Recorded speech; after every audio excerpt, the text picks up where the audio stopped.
Selamat datang di channel Cerita Cinta. Channelnya cerita cinta romantis. Apa kabar sahabat cerita cinta? Semoga senantiasa diberikan kesehatan. Disclaimer. Cerita ini hanya fiktif. Jika ada kesamaan tokoh, tempat dan cerita, itu hanya kebetulan semata, tidak ada unsur kesengajaan.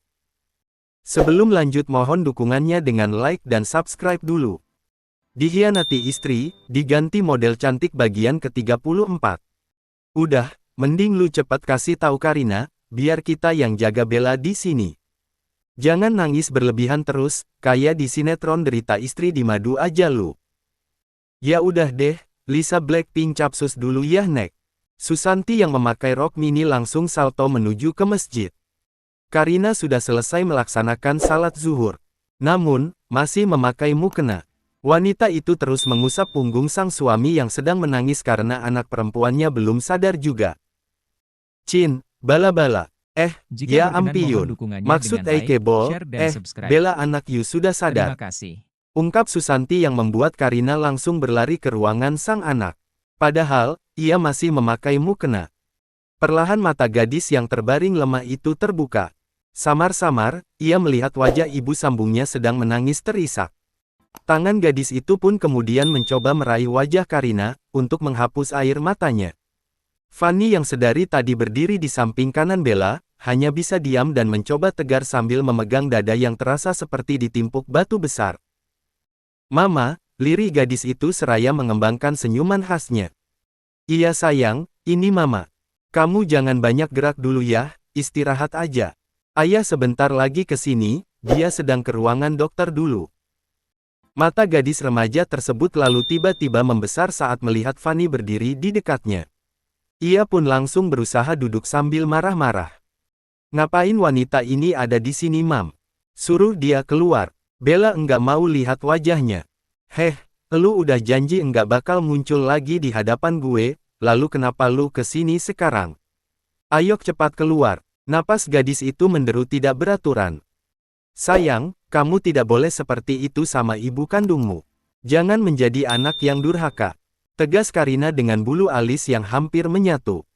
Bella terkejut mendengar ucapan ibu sambungnya. Wajah gadis itu pun seketika semakin memucat. Ia terus menelan air ludah sambil menatap wajah sang ibu. Mama sudah tahu semuanya. Jangan berpikir kalau Mama akan meninggalkanmu karena masalah ini. Mama tetap mamamu dan akan selalu ada di samping kamu. Tapi, kalau bisa Mama mohon tolong maafkan ibu kandungmu ini. Sebesar apapun kesalahan yang dilakukannya, dia tetaplah ibu kamu. Ridho Allah itu tergantung dari ridho orang tua. Kamu harus hormat dan sayang sama dia, supaya bisa mendapatkan ridho Allah. Kamu juga pasti tahu kalau surga itu ada di telapak kaki ibu. Jadi, jangan melukai surga kamu sendiri.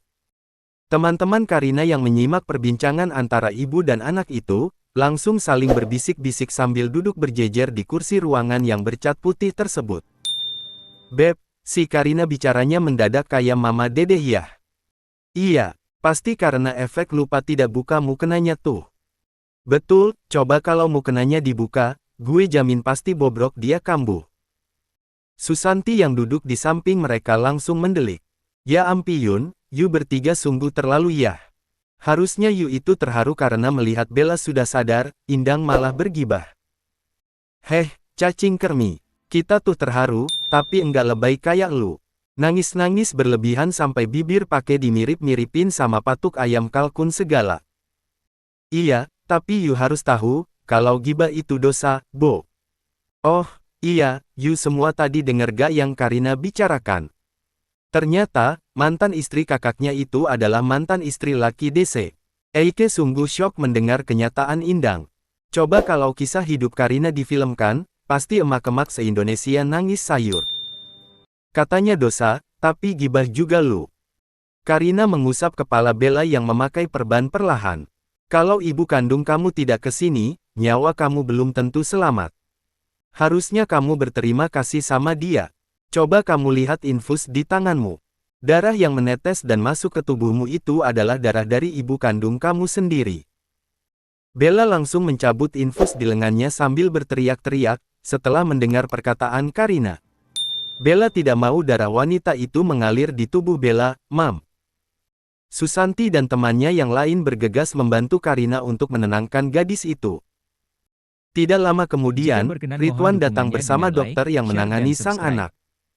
Terima kasih. Dokter menyuntikkan obat penenang kepada Bella, supaya ia tidak meronta-ronta dan berteriak lagi karena takut mengganggu proses penyembuhannya kalau merasa tertekan seperti itu.